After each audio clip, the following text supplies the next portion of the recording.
అందరికీ నమస్కారం. పుష్య పౌర్ణమి కథ. జనవరి 3వ తేదీన పుష్య పౌర్ణమి. ఈరోజే శివముక్కోటి, అలాగే ఆరుద్ర నక్షత్రము. ఈ పుష్య పౌర్ణమి 2026వ సంవత్సరంలో వచ్చే మొదటి పౌర్ణమి.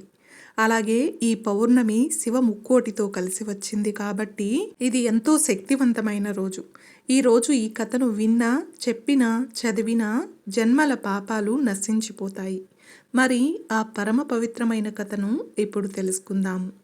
వీడియో చూసే ముందు ఒక్క లైక్ చేసి ఓం నమః శివాయ అని కామెంట్ చేయండి. మీరిచ్చే చిన్న లైక్ నా ఛానల్ గ్రోత్కి ఎంతో సహాయపడుతుంది. ఇక కథలోకి వెళ్ళిపోదాం. పూర్వం ఒకసారి ధర్మదేవతకి లక్ష్మీదేవికి మధ్య వాదన చోటు చేసుకుంది. ధర్మదేవత నేనే గొప్ప అంటే, కాదు నేనే గొప్ప అని లక్ష్మీదేవి వాదించుకున్నారు. ఇద్దరూ కలిసి తమలో ఎవరు గొప్పవారో తేల్చమని చెప్పి ఆ దేవరాజు అయిన ఇంద్రుని దగ్గరకు వెళ్ళారు. ధర్మదేవత లక్ష్మీదేవి కలిసి ఇంద్రలోకానికి వెళ్ళగానే ఇంద్రుడు, మీ ఇద్దరూ అనుకోకుండా స్వర్గానికి రావడానికి గల కారణమేమిటి అని అడిగాడు.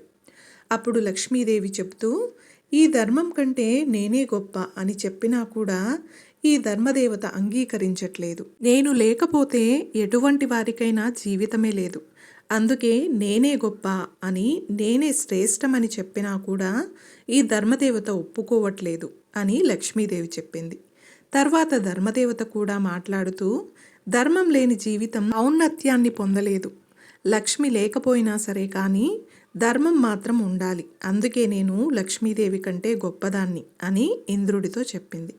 మరి ఇప్పుడు నీవే చెప్పాలి అని ఇంద్రుడిని కూడా తమ సమస్యకు పరిష్కారాన్ని అడిగారు ఇద్దరు. ఇంద్రదేవుడేమో సంశయంలో పడ్డాడు. లక్ష్మీదేవి గొప్పదని చెప్తే ధర్మదేవత వెళ్ళిపోతుంది. ధర్మం లేని రాజ్యం సుభిక్షంగా ఉండదు. అధర్మ పాలనలో ఈ స్వర్గం కూడా నరకంగా మారిపోతుంది. అలాగే ధర్మదేవత గొప్పదని చెప్తే లక్ష్మీదేవి ఆగ్రహించి అలిగి వెళ్ళిపోతుంది. లక్ష్మి లేని జీవితం కష్టాల పాలవుతుంది. లక్ష్మీదేవి వెళ్ళిపోతే తాను కూడా స్వర్గాన్ని కోల్పోయే ప్రమాదం ఉంటుంది. కనుక వీరిద్దరిలో ఎవరు గొప్ప అని తేల్చడం బాగా కష్టతరమైన మాట. అందుకే బాగా ఆలోచించి ఇంద్రదేవుడు ఒక మాట చెప్పాడు. మీ ఇద్దరిలో ఒకరు ఎక్కువ అని, ఒకరు తక్కువ అని నేను చెప్పలేను. ఎందుకంటే మీ ఇద్దరూ లేనిదే ఈ స్వర్గం శూన్యమవుతుంది. మీ సందేహాన్ని తీర్చి మీకు సరి అయిన సమాధానం చెప్పేవాడు భూలోకంలో ఉన్న విక్రమాదిత్య మహారాజు. అతనే మీ సమస్యకు సరైన పరిష్కారం చెప్తాడు అని అనగానే ఇక లక్ష్మీదేవిని, ధర్మదేవతని భూలోకానికి పంపించాడు. ఆ విధంగా విక్రమాదిత్య మహారాజు దగ్గరికి లక్ష్మీదేవి, ధర్మదేవత వెళ్ళారు. వారిని చూడగానే విక్రమాదిత్యుడు ఎంతో వినమ్రతతో నమస్కరించి, ఒకరు ధర్మదేవత, మరొకరు సంపదకు దేవత. అలాంటి మీ ఇద్దరూ నా రాజ్యానికి రావడానికి కారణమేమిటి తల్లి అని ఎంతో గౌరవంగా అడిగాడు. లక్ష్మీదేవి, ధర్మదేవత మా ఇద్దరిలో గొప్పవారు ఎవరో, ఎవరు శ్రేష్టమైన వారో తెలుసుకోలేక మీ దగ్గర సమాధానం కోసం వచ్చామని చెప్పారు. అప్పుడు విక్రమాదిత్యుడు, మీరిద్దరూ మీకు మీరే శ్రేష్ఠులని, గొప్పవారని ఎందుకు అనుకుంటున్నారో చెప్పండి. ఆ తర్వాత మీలో ఎవరు గొప్పో, ఎవరు శ్రేష్టమైన వారో నేను చెప్తాను అని అన్నాడు. వెంటనే లక్ష్మీదేవి, విక్రమాదిత్య, నేను ధనానికి అధిదేవతను. సమస్త లోకానికి నేను లేకుండా ఏదీ జరగదు. ప్రతి ఒక్కరికి నా అవసరం ఉంటుంది. దేవతల నుంచి మానవుల దాకా అందరూ కూడా నా మీద ఆధారపడి బ్రతికేవారే. నేను ఏ ఒక్కరిని కనికరించకపోయినా వారు కటిక పేదరికాన్ని అనుభవిస్తారు. నారాయణుడికే తప్పలేదు లక్ష్మీదేవి లేని లోటు. మానవుల మనుగడకు ఆధారం నేను. కాబట్టి నేనే గొప్పదాన్ని, సర్వశ్రేష్ఠ అని కూడా లక్ష్మీదేవి చెప్పింది. తర్వాత ధర్మదేవత, నేను ధర్మానికి అధిదేవతను. ధర్మం లేని చోట మనుషులు ఎవ్వరూ ఉండలేరు. అధర్మం తాండవిస్తుంది. అంతా వినాశనమే అవుతుంది. సృష్టి, స్థితి, లయలు సమానంగా జరగాలంటే ధర్మం ఎంతో అవసరం. లక్ష్మి లేకపోయినా బ్రతకవచ్చు, కానీ ధర్మనిరతి లేని చోట బ్రతకడం అసాధ్యం. కాబట్టి మంచి చెడుల విషయాలలో కూడా ధర్మం అవసరమే కాబట్టి నేనే గొప్ప అని ఇద్దరూ కూడా వారి వారి గురించి చెప్పుకున్నారు. ఈ మాటలన్నీ విన్న విక్రమాదిత్య మహారాజు బాగా ఆలోచించి, లక్ష్మి లేకపోయినా బ్రతకవచ్చు, కానీ ధర్మం లేకుండా బ్రతకడం చాలా కష్టం. రాజ్యం కానీ, పాలన కానీ, వ్యవస్థ కానీ ధర్మం వల్లే నిలబడతాయి. కాబట్టి ధర్మమే గొప్పదని భావించుకున్నాడు. లక్ష్మీదేవి కంటే ధర్మదేవత గొప్పదని వారితో చెప్పారు. విక్రమాదిత్యుని మాటలు విన్న ధర్మదేవత సంతోషించింది. కానీ లక్ష్మీదేవి మాత్రం అతనిపై కోపగించుకొని, లక్ష్మి కన్నా ధర్మం గొప్పదని గొప్పగా చెప్పావు. నేను లేకుండా నువ్వు నీ రాజ్యాన్ని ఎలా పాలిస్తావో, నువ్వు ఎలా బ్రతుకుతావో, నీ ధర్మం నిన్ను ఏ విధంగా రక్షిస్తుందో చూస్తాను అని అతని మీద అలిగి అతని రాజ్యాన్ని వదిలి వెళ్ళిపోతుంది లక్ష్మీదేవి.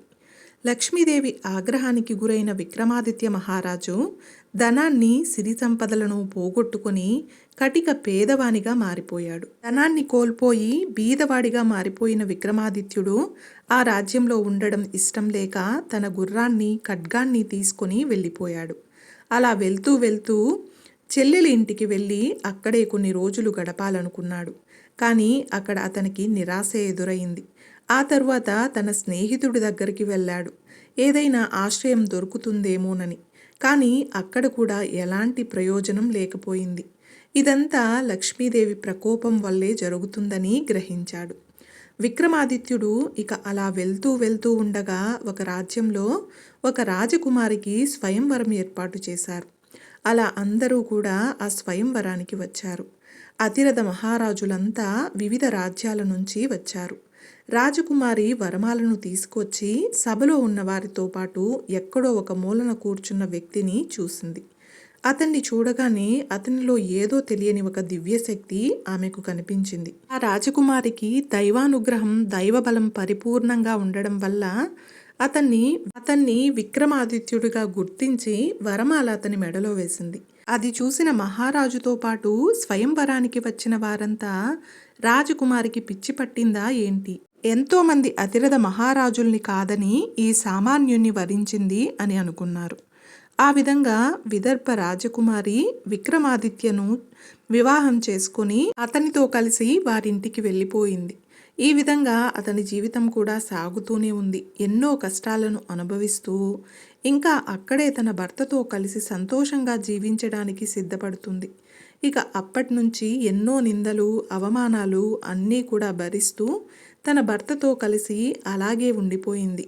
ఇక కొన్నాళ్లకు లక్ష్మీదేవి విక్రమాదిత్యుణ్ణి అలాగే అతని ధర్మ ప్రవర్తనను చూసి ముచ్చటపడింది. ఆ విధంగా అతనికి తిరిగి లక్ష్మీదేవి అనుగ్రహం కలిగించాలని అనుకుంది. అనుకున్నదే తడువుగా లక్ష్మీదేవి స్వాగతం పలుకుతూ నగర ప్రధాన ద్వారం దగ్గర ఎదురు చూస్తూ ఉంది. ప్రధాన ద్వారం దగ్గర లక్ష్మీదేవిని చూడగానే విక్రమాదిత్యుడు తన రథాన్ని దిగి లక్ష్మీదేవికి ఎంతో భక్తితో నమస్కరించాడు. అప్పుడు లక్ష్మీదేవి ఆశీర్వదిస్తూ, ఈ తల్లిని మన్నించగలవా విక్రమాదిత్య అని అడిగింది. నేను మిమ్మల్ని మన్నించడం ఏమిటమ్మా, నేనేదైనా తప్పు చేసి ఉంటే నన్ను క్షమించండి అని లక్ష్మీదేవి పాదాల్ని పట్టుకున్నాడు విక్రమాదిత్యుడు. లక్ష్మీదేవి విక్రమాదిత్యుడితో ఈ విధంగా అంది, నాకంటే ధర్మదేవత గొప్పదని, శ్రేష్టమైనదని నీవు చెప్పినప్పుడు ఎలాగైనా ఆ ధర్మదేవత కంటే నేనే గొప్పదాన్ని అని నీతో అనిపించుకోవాలని నీకు ఎన్నో పరీక్షలు పెట్టి నిన్ను అష్టకష్టాల పాలు చేశాను. అయినా సరే నువ్వు ధర్మదేవత కంటే లక్ష్మీదేవి గొప్పదని ఏనాడు ఒప్పుకోలేదు. లక్ష్మి కంటే ధర్మమే గొప్పదని చెప్పి ధర్మాన్ని కాపాడావు. ఆ ధర్మమే నిన్ను రక్షిస్తూ వచ్చింది. నేను కూడా లక్ష్మి కంటే ధర్మమే గొప్పదని, లక్ష్మి కంటే ధర్మమే శ్రేష్టమని ఒప్పుకుంటున్నాను అని చెప్పింది లక్ష్మీదేవి. ఈ విధంగా ఈ పుష్య పౌర్ణమి రోజున ఈ లక్ష్మీదేవి కథ అలాగే ధర్మదేవత కథ విన్నవారికి ఖచ్చితంగా ఆ లక్ష్మీదేవి అనుగ్రహాన్ని ప్రసాదిస్తుంది. ప్రస్తుతం ధనుర్మాసం నడుస్తుంది. ఈ ధనుర్మాసంలో వచ్చే వైకుంఠ ఏకాదశి వలె శివుడికి శివముక్కోటి కూడా అంతటి విశిష్టమైనదిగా పండితులు చెప్తారు. ధనుర్మాసంలో ఆరుద్ర నక్షత్రం వచ్చిన రోజును శివముక్కోటిగా చెప్తారు. ఈ ఏడాది శివముక్కోటి 2026 జనవరి 3వ తేదీన వచ్చింది. శనివారం పౌర్ణమి తిథితో రావడంతో దీనికి మరింత ప్రాధాన్యత సంతరించుకుంది. జ్యోతిష్య శాస్త్రం ప్రకారం ప్రతి మాసం ఆ మాసంలో పౌర్ణమి రోజున వచ్చే నక్షత్రం ఆధారంగా చెప్పబడుతుంది. చంద్రుడు పౌర్ణమి రోజున పుష్యమి నక్షత్రంలో సంచరించే మాసం పుష్యమాసం. పుష్యం అంటే పోషణ శక్తి కలిగినది అని అర్థము. పూర్వకాలంలో రైతులు ఈరోజు పెద్ద పండుగగా జరుపుకునేవారు. రైతులకు పంట చేతికి అందే కాలం కనుక ధాన్యలక్ష్మి, ధనలక్ష్మి రూపేణ విష్ణుమూర్తి సమేత మహాలక్ష్మిని పూజించడం చేసేవారు. పుష్య పౌర్ణమి రోజు ఎవరైతే విష్ణుమూర్తి సమేత మహాలక్ష్మి అమ్మవారిని పౌర్ణమి గడియలలో సాయంత్రం భక్తి శ్రద్ధలతో పూజిస్తారో అలాంటి వారికి జీవితంలో ఎదురయ్యే బాధలు ఉండవు. ఇలా లక్ష్మీనారాయణులను ఇంట్లో పూజించడం వల్ల జీవితంలో అన్ని శుభాలే కలుగుతాయి. ఆ లక్ష్మీదేవి అనుగ్రహం వల్ల అప్పులు పోయి అష్టైశ్వర్యాలు కలుగుతాయి. చూశారు కదండి, ఈరోజు మనం పుష్య పౌర్ణమి కథ గురించి తెలుసుకున్నాం కదా. ఈ వీడియో మీకు నచ్చినట్లయితే ఒక్క లైక్ చేసి నా ఛానల్ని సపోర్ట్ చేయండి. ఇంకా మరెన్నో ఇంట్రెస్టింగ్ వీడియోస్ కోసం నా ఛానల్ని సబ్స్క్రైబ్ చేయండి. Thanks for watching.